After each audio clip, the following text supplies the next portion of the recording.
In 1980, 1981, 1982, there was a serious recession in the United States. Major unemployment went up to 10%. A political attack against the union movement and so on then followed. But the ruling ideas had to change. And now the idea is spread around and says, well, it was simply a change of ideas that mattered. Philosophers came along and said, oh, it was a change of ideas. And the great thing about this is that was wonderful from the standpoint of the ruling class, because the ruling class could say, we had nothing to do with it. It was just a change of ideas. And it had nothing to do with the changing experience that came out of engineered unemployment and capital strike. No, that experience was not our doing.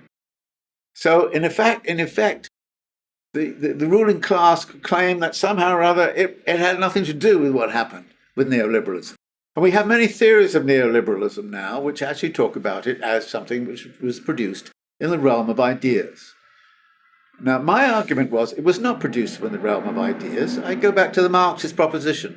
It came out of certain experiences which were engineered in the 1970s by the capitalist class, and it came out because the ruling class at the time decided that it was very fortuitous that there were these ideas around that could become the ruling ideas, which were the ideas of neoliberalism. Now, if that interpretation is correct, when somebody says to me now, is neoliberalism over?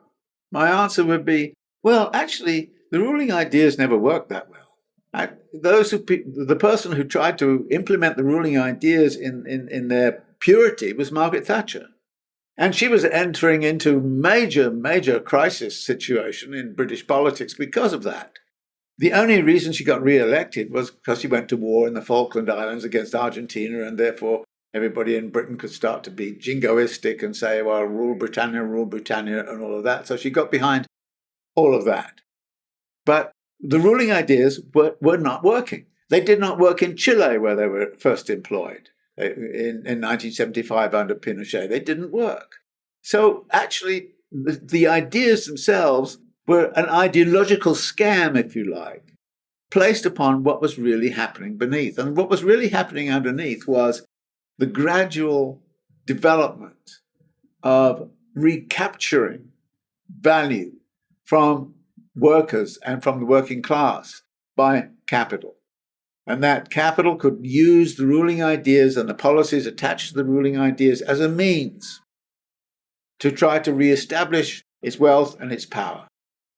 And it did that systematically through the 1980s and 1990s, and it has done so dramatically over the last few years. So when somebody says to me neoliberalism is over, my answer to them is, well, does that mean the concentration and the centralization of wealth and power within the ruling class has diminished in any way? And the answer is no.